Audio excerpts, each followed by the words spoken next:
morning. I hope you've all had a really lovely week in this sunshine and whatever you've been doing. So it's our sort of last one before we go into a bit of a summer programme. So we have some thoughts to share with you. I'm going to share a few thoughts, and Beth's going to tell you about the summer, and then Joel's going to share some thoughts later on this morning. But this week I have spent a considerable amount of my time dealing with discounts. I work for a business where we have an annual membership subscription. So this is our renewal season where we have about 2,500 schools who we support. And each year we hope they come back and let us support them the following year. And so we sort of have to get them all, say to them, are you joining us again next year? And there's various discounts available for various things. So I have spent a lot of my week talking to people and processing and thinking about discounts. And that is such a positive thing when it's financial and you're the customer. But I've also been thinking about that word discount when it comes to feeling discounted. If you feel discounted in life, it's when you can feel like you've not been heard, or you've not been seen, or you've not been acknowledged, or you're counted out of something. And it was so strange to me that when it comes to money, we're like, yay, we love a good discount. But if you ever feel discounted in a situation, we really don't love that. We often don't like that at all. And I think that video was interesting because I don't like it. I've almost played it to show you that. I don't like that. I don't like that what I've got left is what I've got left after you take away all the things you have to do, all the things that might be very necessary for your life, and then that's what I've got left. I want it all to count. I want the moments I'm sleeping to be like, that was a great use of my time. I want the moments I'm working to be, that's a great use of my time. I want it all to count in my life and not work out, well, when I take away the things I don't like, and when I take away the things I have to do, and when I take away the things I'd rather not have, and when I take away the things that make me feel stuck, then what I've got left I'll weigh up and see whether or not that's okay. No, I want it all in. I want everything that's going on in my life to be all in and counting for something in my life. And so I want that video to inspire you, but not in the way it says, but to say, no, don't take out any jelly beans. Let's have them all in there and see what we can come up with. Now, sometimes I wonder whether we add up the value of our lives and discount too much. And these are some of the things. I've just mentioned them, but we can deduct the things we find tricky. We can deduct the people we find tricky, the things we don't like, and the things we can't have. And then we look at what's left. But I want to propose this morning that instead of adding and subtracting from our lives, we remember another great principle that I think is worth remembering, in particular this morning, which is the principle of multiplication. Multiplication is always better than addition and subtraction. Subtraction? Subtraction. Because when you multiply, the pace at which you can accelerate and the thing can move is better than when you add. Now, in the Bible, Jesus is asked, how many times should we forgive our brother? 7 times? And he said, no, 70 times 7. That's a lot of times. And littered throughout that story and throughout many references that we have in that text that's full of wisdom for our lives is the principle of multiplication. It's everywhere. Because actually in your life, there's not just the possibility of adding things and subtracting things. There's actually the possibility of multiplication for your life.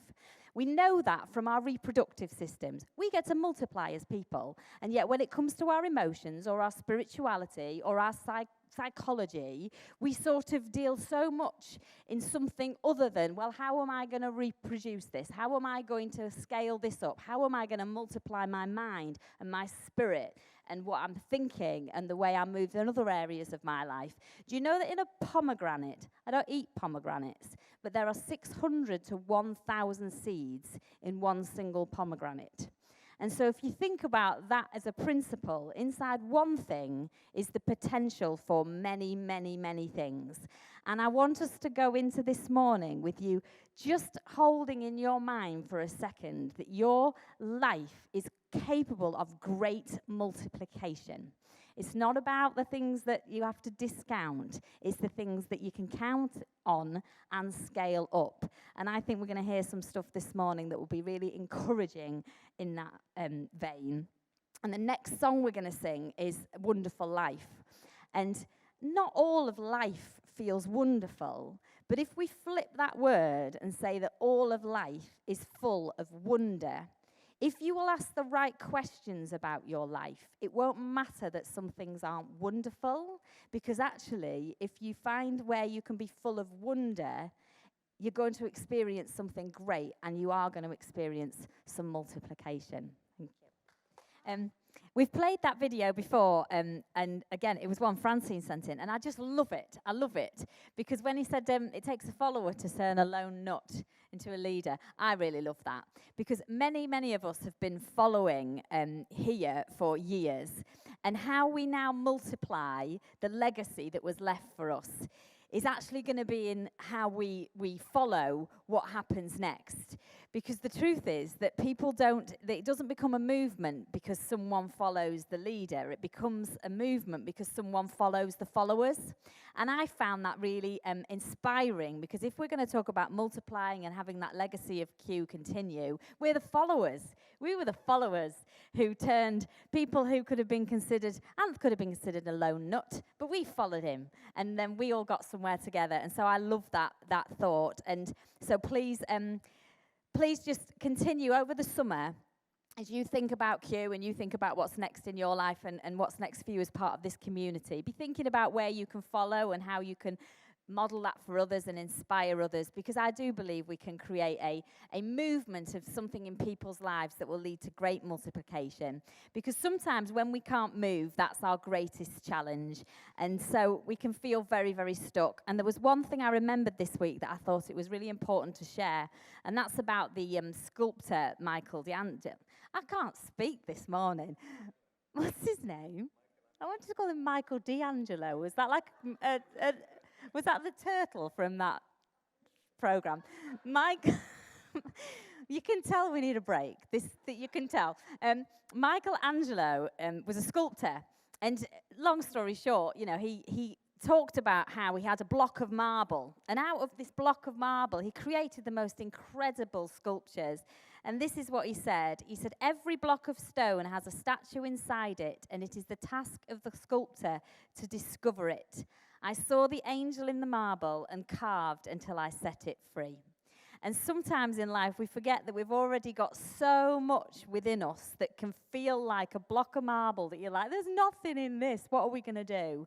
But actually, sometimes we forget that just because things aren't going to plan or working out, or because there's things that we can't see yet, if we keep chipping away at those things, actually we can create something absolutely magnificent. And so if there are blocks of marble right now in your life, there are things to discover inside, however faintly, as you keep chipping away. And he talks about freeing. I think it was David he freed from the stone. He talked about there was the stone, and he pictured David, and then he freed him. So in your life, over the summer, as you go into it and we keep getting together, etc., if there are things in your life that you see that seem at a distance, keep chipping away at them, because we will all together help keep making us all finally free to have the all experience of life, not the selected things, not the things that we can accommodate, but have an experience of life to the full. So Danny's now going to sing "Finally Free." Good morning, everyone. Thank you for being here. Okay, so to wrap this up today, I'd like to continue a little bit from what Jenny had spoke about last week with regards to dissonance and home, but more so particularly the last section of the talk. And she said to me on the phone, she went, "Is that because I cried?" She says. I was like, "No, Jen, it's not just because you cried. It's because what you were saying was absolutely fantastic." I don't know whether that moved you, but I thought it was really important, actually, where she took us to last week, and I think it was actually very, very important. It's very healthy to have an honest and rational assessment of where you are in your life. Humility can often be seen as a weakness, when in reality, it's quite the opposite. Now, many will agree that the last few months has been quite different. For some of you, it may have even been quite difficult, although one should naturally expect this anyway, as with any change comes a whole heap of emotions, whether positive or negative. Having the honor and privilege to be led for so many years by such skilled and passionate individuals was truly an honor, and sometimes you don't realize what you had until it's no longer there. Now, this being said, just like a relay race, the baton has now been passed on. I find the concept of leadership in general to be quite paradoxical. To have strong, intelligent leaders can be life-changing and massively beneficial in that often being the innovators of the pack, they challenge and present ideas that lay strong foundations for those that follow. On the other side, it can make those that follow lazy and apathetic as they become so comfortable being led, so to speak, they fail to become a creator and a contributor in their own right. Now, it's interesting because as I was thinking about the whole concept of leadership this week, I was thinking of the clip that Ant played on his retirement service where he showed the Forrest Gump thing of how they were willing to follow him and they liked the fact that someone was strong and had the vision to run. But the moment he decided, actually, I'm a bit tired now, I'd like to kind of move on, they almost were completely lost. And yet in a relay race, that's not how it works. It's like, okay, you've set the journey now. It's now time for you to take over. Now, interesting on the flip side, leaders can, this really came to me this week, leaders can spend their lives desperately trying to lift others up, that they in their own right can limit their own expansion and process. Now, I find that quite interesting because sometimes leaders in themselves are so busy carrying and instructing and informing that they themselves can get to a point where they think, actually, I need time now for me to go and explore and learn and grow, which is already part of the cycle. Now, I believe that we can continue to be a significant and essential voice in the community if, and only if, we find and or maintain our self-esteem.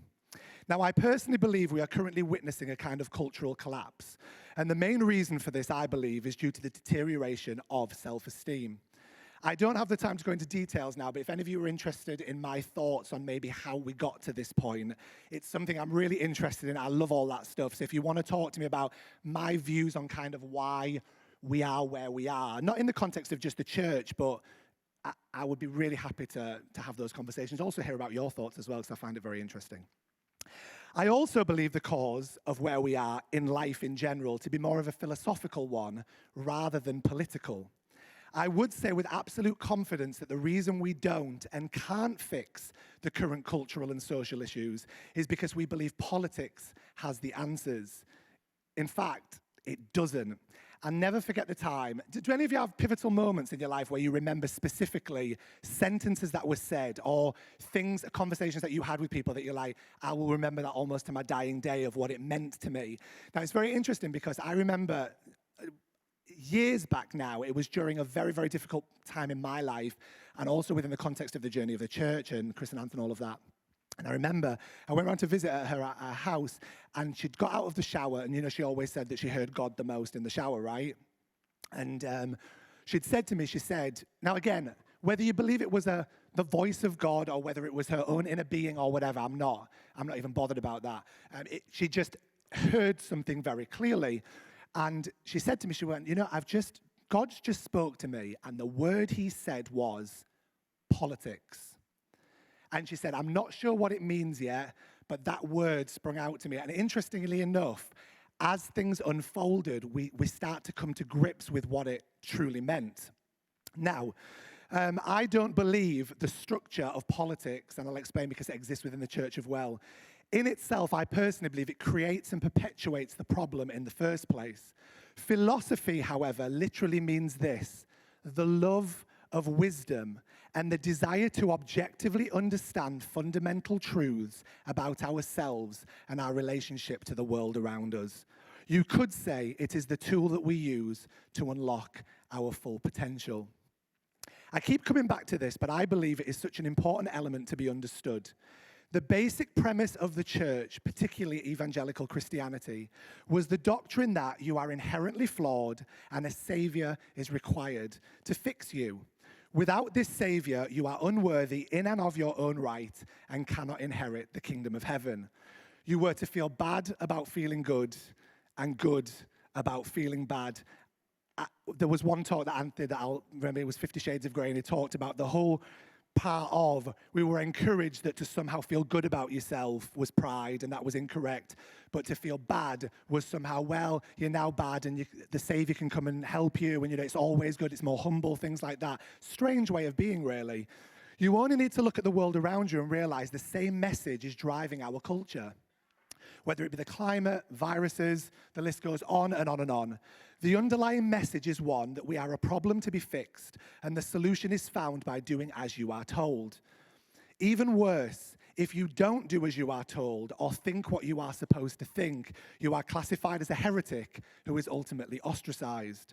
To carry this burden is debilitating and does not create a wholesome and healthy society.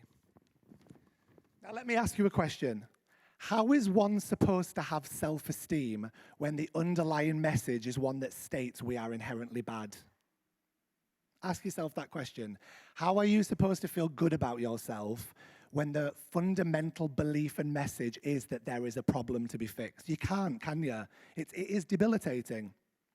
Even worse, that to love yourself and have appreciation and respect for one's skills and talents are also a problem. So what do we mean by self-esteem? I don't know whether you can put that slide up for me, Phil, it would be really helpful. So we found this week. Everybody is a genius, but if you judge a fish by its ability to climb a tree, it will live its whole life believing that it is stupid. Now, let me elaborate a little bit on what I've come to the conclusion of what I believe self-esteem to be over this last week. I view self-esteem as an honest and rational perception and evaluation of yourself. Honest, right? Now, the ego is somewhat different in that it is based on presenting an idealized self rather than the real. The ego also requires and demands things from others in order to validate yourself. Now, self-esteem is both confidence in your ability and also humility to address the things that we cannot do. Get that? That's really, really important. Let me put it this way. We should feel good enough about ourselves to get out of bed and contribute to the world, whilst identifying the things we can make better. Both of these make you a rounded, healthy individual. Self-esteem is the disposition to view oneself as competent and capable to cope and deal with the challenges of life and as worthy of happiness and joy. To hold yourself in regard and ultimately esteem oneself is to nurture your existence and to recognize that this existence in and of itself is a gift. Now, one of the things I love about Jesus' teaching is he promoted self-worth and self-esteem. Isn't it interesting that this was the greatest threat to the religious and political establishment of the day, that the promotion of self-esteem and to feel good about oneself threatened the establishment? And there are reasons for that, which I can't go into today. When being faced with those who were sick, he regularly told them, "Not only have I healed you, but I have forgiven your sins, so get up and go." Now, Jesus understood that dis-ease, remember we learned about that, not disease, but dis-ease, causing the problem was the underlying belief of unworthiness and separation. Interesting that I did a talk a while back about sin being the illusion that basically we think we're separated from the divine. And ultimately, that's what creates a whole heap of issues for us. He basically told you to get up, stand up tall with your shoulders back, and face the world like you are a valuable and significant human being. Now, the famous philosopher Ayn Rand stated that self-esteem is not simply desirable, but an essential value in human life. It is no less important, no less necessary than food or physical health. She promoted that man must hold three things as supreme values: reason, purpose, and self-esteem. Reason being his tool for knowledge and understanding, purpose being the tool used to achieve things, and self-esteem being the certainty that I, as individual, are worthy of this life. Now, true self-esteem celebrates one's achievements, but also it doesn't run from failure. In fact, the negative is giving you the opportunity to get it together and find your place in this world. Instead of burying our heads in the sand, we face it head on. This in and of itself is something to be proud of. Even in the context of Q, we can very easily criticize ourselves so much that we cannot grow. Instead of persevering through the challenges, we convince ourselves or let others convince us not to bother.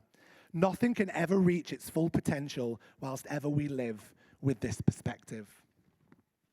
So why am I saying all this, and how does it apply to our journey as both individuals and that make up Q? If you want to know more about the individual, we talked a little bit about benevolent individualism a few weeks back, so you can go and listen to that.